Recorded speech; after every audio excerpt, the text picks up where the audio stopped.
Hi, I'm Dan Fitzpatrick at StockMarketMentor.com, and this is March 28th. It's Friday. I'm doing this video on Friday night.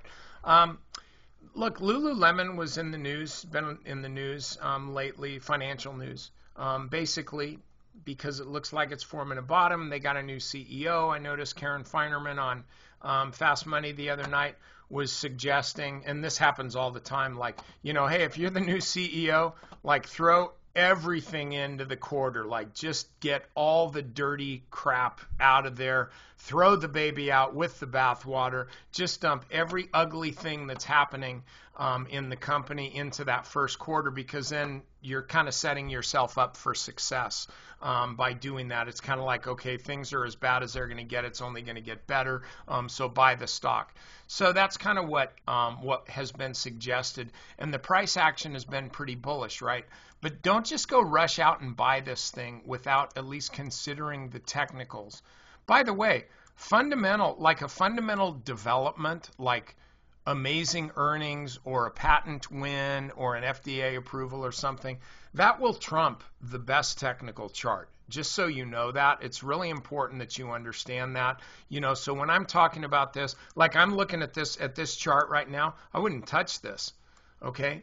Nice uptrend, sideways consolidation, volatility squeeze. This is a weekly chart, by the way. Volatility squeeze, really tight trading range, and then boom, this thing gets puked out to the downside.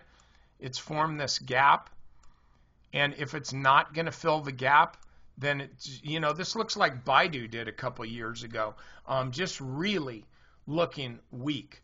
But I'm not saying this is going to go lower. In fact, the stochastics here are showing some decent upside momentum, short term. This is on the weekly chart.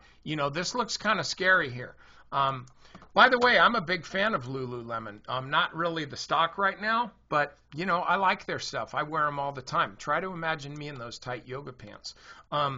So here's the thing, though. Where the stock is right now,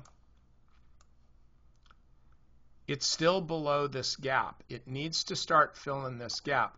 My bet is if the stock starts chewing into this level, it's going to keep going. I would just be careful with this. Don't be quite as enthusiastic about this stock as other people are. I do think it's going higher rather than lower, but there's a heck of a lot of pain. Let me get rid of that. There's a heck of a lot of pain in this chart. Everybody who bought there is hoping to get their money back. There's nobody that's bought here. So you got a lot of supply overhead with Lululemon. Watch and see how the stock performs this Monday. Watch and see how it performs around earnings. Short term, I would say, it's probably going to get more upside, but it's not a perfect chart pattern. So just be careful on this. And also imagine me in a pair of those Lululemon tight yoga pants, watching me from behind.